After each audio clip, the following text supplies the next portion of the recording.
Are states led by women less likely to experience conflict than states led by men? Is toxic masculinity the main reason for wars in the world?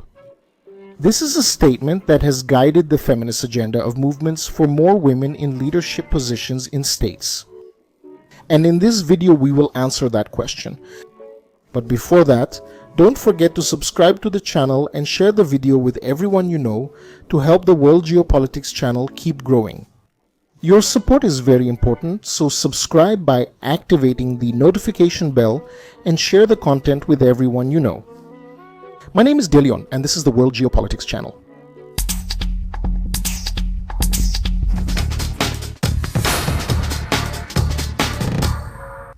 The research conducted by Wendrila Dube from the University of Chicago and S.P. Harish from McHugh University examined the effect of female governance on war among European polities between the 15th and 20th centuries.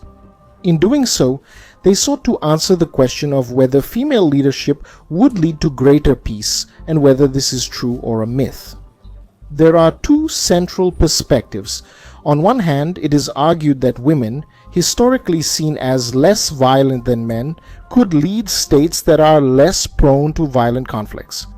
This idea is supported by examples such as the increase in female leadership in developed democracies, which is associated with greater peace, as Fukuyama pointed out in 1998.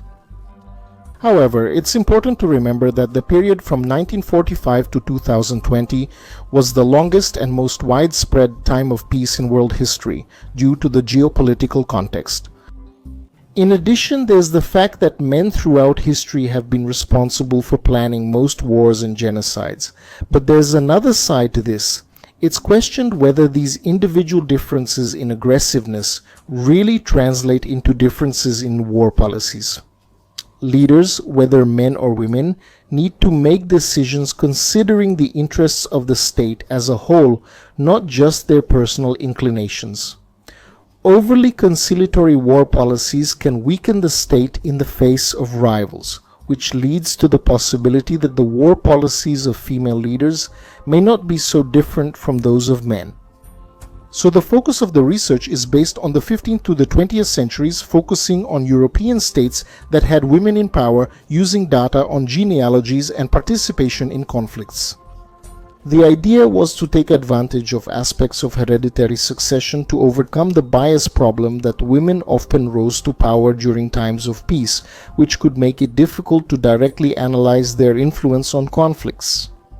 The research uses factors such as the absence of male firstborns or the existence of sisters as potential successors to measure the impacts of female leadership in a more objective way. The relationship between female leadership and participation in wars can be analyzed based on two main explanations. The first is the perception of weakness associated with the female gender, and the second is the expanded capacity to govern under queens. These two factors not only explain differences in military behavior, but also help to contextualize the way queens dealt with conflicts in a period historically marked by challenges to female authority. And during the period analyzed, the role of military commander was largely reserved for men, while women faced resistance and disbelief in their ability to govern and lead in times of war. The rise of Mary Tudor to the throne of England in 1553, for example, was accompanied by harsh criticism, as it was based on the idea that women were naturally fragile and incapable of ruling. This view encouraged the idea that states led by queens would then be easy targets for attack. The case of Maria Theresa of Austria is an example of this dynamic, because when she took the throne in 1745, King Frederick II of Prussia, known for his contempt for women, immediately invaded the province of Silesia, assuming that female leadership represented a vulnerability. On the other hand, the expanded capacity for governance during female reigns may also have encouraged more active participation in wars. From the 16th century, European wars grew more complex, demanding higher fiscal and administrative capacity. And with military innovations, the use of advanced technologies like gunpowder and cannons made conflicts more costly and required more centralized states. In this context, queens often turned to their spouses to strengthen their ability to govern. Unlike kings, who rarely entrusted their wives with administrative or military roles, queens had a stronger division of labor with their husbands. Male spouses, often with military experience from their countries of origin, played central roles in managing armies, diplomatic negotiations, and fiscal reforms. In addition, the spouses often contributed with strategic alliances, strengthening the military position of the states governed by the queens. The active involvement of husbands in military and diplomatic matters reinforces the ability of states to lead aggressive campaigns and sustain prolonged war efforts. And in many cases, marriage contracts specified the military role of the spouses, as was observed with Dona Maria II of Portugal, who appointed her husband as the head of the army. The close cooperation between these queens and their husbands often meant that, in practice, the state had two active rulers, which increased administrative and military effectiveness.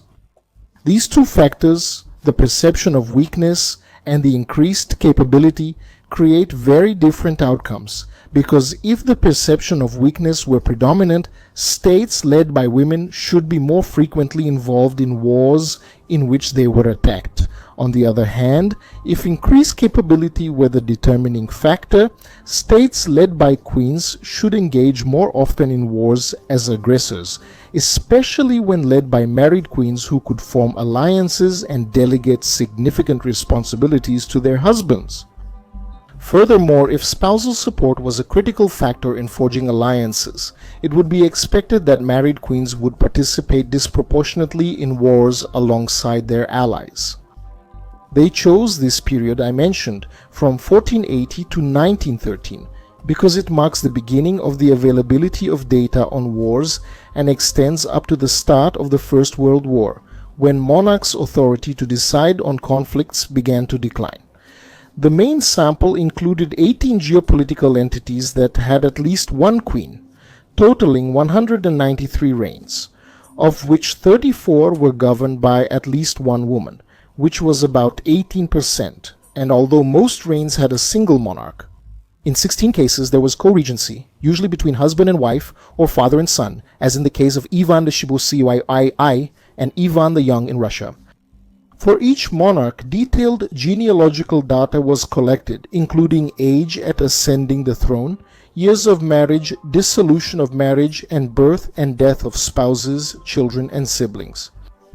Gender information was established based on names, and additional searches were conducted for cases where gender was not clear, resulting in minimal gaps of 2% for children and 6% for siblings.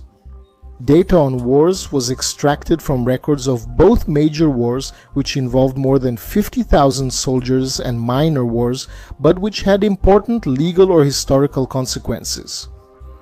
Most of the recorded conflicts are balance of power wars, that is, disputes between European states, while imperial, defensive, and civil wars are less prevalent.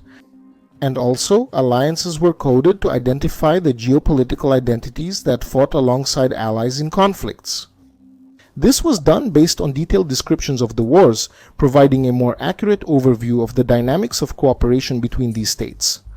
And also, last but not least, the analysis also included variables of internal stability, such as the duration of reigns and deaths from unnatural causes. So political transformations like unification, partitions, and transitions to republics were also tracked, as well as territorial changes. The latter indicate whether there was a loss, gain, or maintenance of territory during each reign. Thus, the main sample comprises 3,586 observations in an unbalanced panel that reflects the existence of different geopolitical entities over time, with an average duration of 199 years for each one, and the results revealed how female leadership influenced participation in wars. The initial analysis, based on ordinary least squares regression methods, which we will call ordinary least squares from now on to avoid repeating the whole term, shows that geopolitical entities led by queens participated more in external wars compared to those led by kings, that is, women cause more wars than men. The effect is particularly strong in balance of power wars, which constitute the most prevalent form of external conflict. However, the ordinary least squares results may be biased downward, since queens may have risen to power during periods of stability, avoiding times of war. To address this possible limitation, an instrumental variables analysis was employed. The results from the instrumental variables model reinforce the conclusions that queens increase the likelihood of participation in external conflicts by 27%, with a clear focus on balance of power wars. The strength of the instruments is demonstrated by a high statistical value, while the instrumental variables, the absence of a male firstborn and the presence of a sister, show large effects on the probability of female advancement. For example, the presence of a male firstborn reduces the probability of a queen ruling by 21.2%, while the existence of a sister increases this probability by 18.9%. To ensure the validity of the instruments, identification and falsification restriction tests were conducted.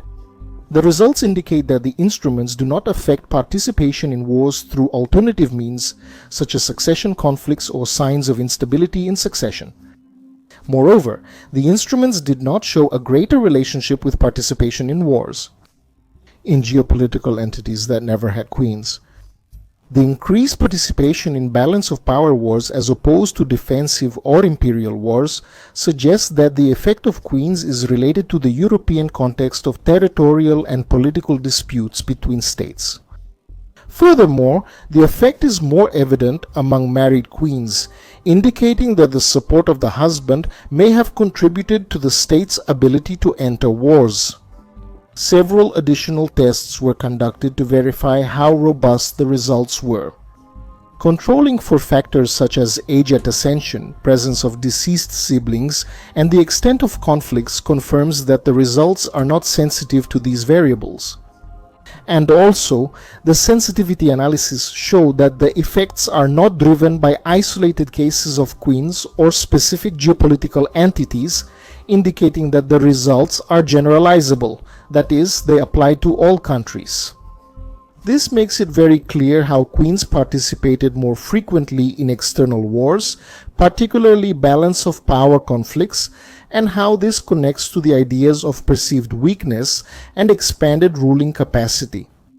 First, by separating the effects between new wars started during the reign and wars inherited from previous reigns, they noticed that both categories contributed to the increase in queens' participation in wars. This suggests that female leadership impacts both the continuation and the initiation of conflicts. And when examining whether queens participated more in wars as aggressors or defenders, it was also noted that most of their participation occurred in conflicts where their geopolitical entities were the aggressors rather than just defending themselves. In other words, and this is very important, the perception of weakness, although relevant, does not fully explain the results. The fact that queens started wars aggressively points to an expanded capacity for governance. So pay close attention. If someone argues that queens went to war more often because nations saw countries ruled by women as weak and vulnerable, so women fought more because they were attacked more, that's wrong because it's actually the opposite. The analysis also considered whether the results were driven by the presence of male co-rulers, such as husbands, who acted as co-monarchs. And when cases of co-regency were excluded, the same patterns were observed, indicating that even queens who ruled alone demonstrated a greater ability to initiate wars. In other words, no one can argue that the queen was influenced by her husband. That's because the results also ruled out the possibility that the aggressiveness of married queens was solely due to the influence of militaristic husbands. Because even when controlling for the prior military experience of their spouses, married queens still showed a greater propensity to start wars. Qualitative evidence reinforces this interpretation by showing that although spouses played important roles, queens retained the power of final decision-making, as was the case with Isabel Paz of Castile, who balanced her strategic role with Fernando's support, but without giving up her own decisions. The study found that the reigns of queens were associated with a higher likelihood of territorial expansion, especially during periods of war. This suggests that in addition to participating in conflicts, the policies of queens often led to territorial expansion. And the relationship between marital status and participation in wars was also analyzed. Married queens showed a greater tendency to act as aggressors compared to single or widowed queens, while single queens were more likely to be attacked. This supports the idea that marriage expanded the ruling capacity of queens, allowing them to adopt more aggressive war policies, while single queens were seen as easier targets and had fewer alliance options. Interestingly, marital status did not have a major impact. When you analyze this among kings, in other words, there wasn't much difference whether the king was married, widowed, or single. Another key factor was forming alliances through married queens. They showed a greater tendency to fight alongside allies compared to other monarchs, including married kings and single queens. This suggests that male spouses, often connected to military affairs in their home countries, played a crucial role in consolidating alliances, further expanding the queen's ability to participate in external conflicts. The overall results support the idea that queens ruled with expanded capacity, facilitated by differences in the division of labor and the strategic role of their husbands, while the findings related to the vulnerabilities of single queens only partially validated the theory of the impression of weakness. This makes it clear that the perspective that states led by women would be more peaceful due to women's lower propensity for violence is a myth. In fact, it's the opposite. Individually, women are less violent than men, but using instruments based on the gender of the firstborn and the presence of sisters in the previous reign, it was discovered that queens participated much more in interstate wars compared to kings, especially in balance of power wars. Furthermore, female reigns were more associated with territorial conquest, although they did not show a higher probability of experiencing civil wars or internal conflicts. Queens, in particular, participated more in wars where their geopolitical entities were the aggressors, although the effect varied according to their marital status. Single queens were attacked more often than single kings, while married queens participated more as aggressors and fought more frequently alongside allies. This suggests that perhaps the perception of weakness applied in only a few cases to single queens, while in the cases of married queens who benefited from alliances and the help of their husbands, they had a greater chance of starting a war, that is, of attacking. Thank you all. Don't forget to subscribe to the channel and share the video with everyone you know. I hope you enjoyed it. And a special thank you to a supporter level member of De Leon As Portas da Cidade.